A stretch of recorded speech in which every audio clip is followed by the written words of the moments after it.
Honda Click naman tayo ngayon. Motor to ng tropa. May pinadala sa ating pyesa dito na mga pangdiinan na pinakakabit sa atin dito sa motor niya. Bali itong motor na to ginagamit to araw-araw sa trabaho.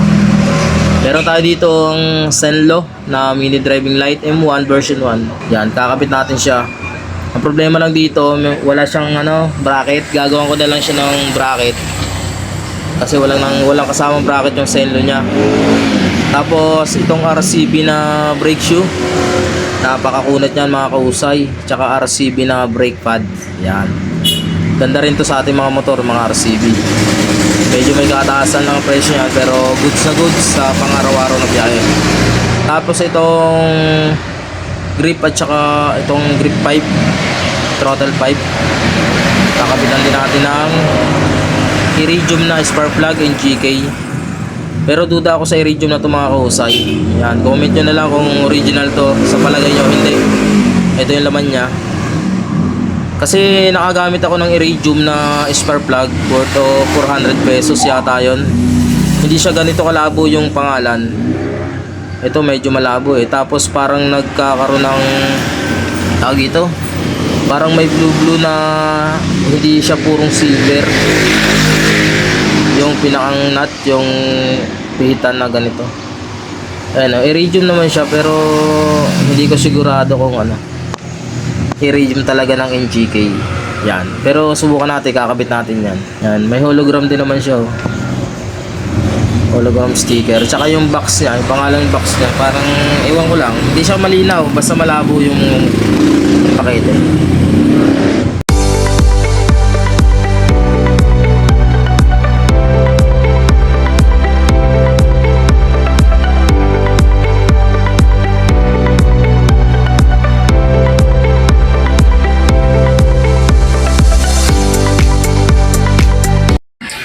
Bali na ikabit ko na yung kanyang handle grip tsaka yung pipe.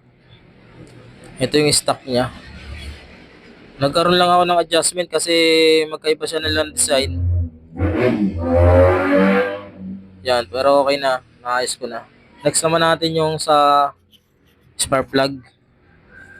Pagtapos itong sa brake pad. Brake pad muna unahin kong ikabit. Yun. Ito yung brake pad niya mga kausay. Okay, dun sa pagkakabit ng spark plug, kapag wala kang dip socket, tulad nito. Ito, dip socket.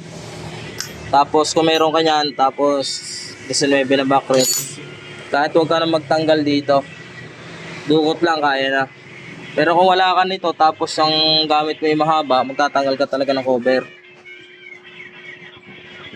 Yan. Kaya dukot lang. Dito lang sa ilalim pinadadaan. Dito. Yan. Dito lang. Kinakamay lang yan. Okay, kapit natin.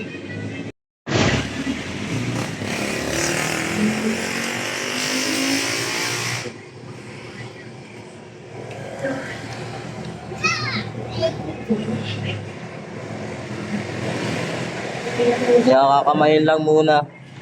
Pag medyo mahigpit na yung thread, saka natin gagamitan ng dip socket para mahigpitan.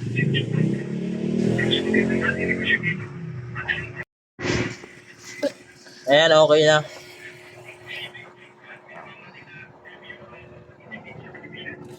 Ito lang yung kailangan.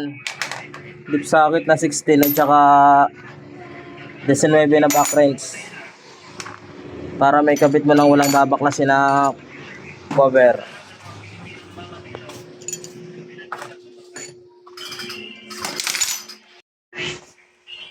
Next natin yung sa kanyang brake shoe. Brake shoe.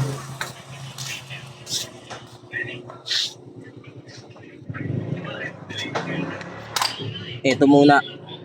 Tambucho.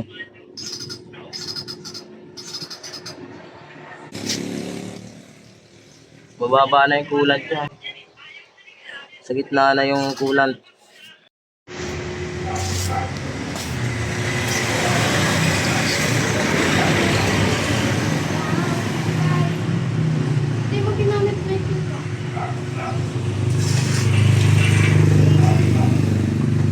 Maingay kanina eh.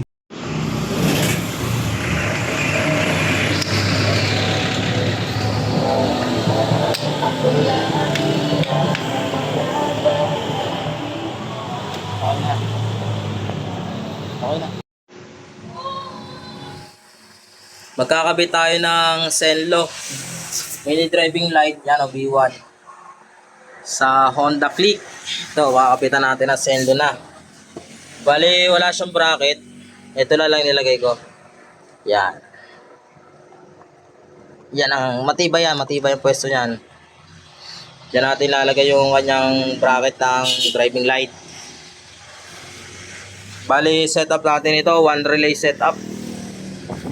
Maliwanag masyado yung against the light.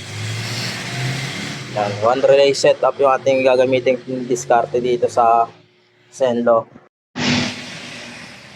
Bali, ganito yung pwesto niya mga kausay. Ito, yan. Yung bracket ng Senlo dito. Tapos itong flat bar na makapal yung ginamit ko para hindi siya bumigay.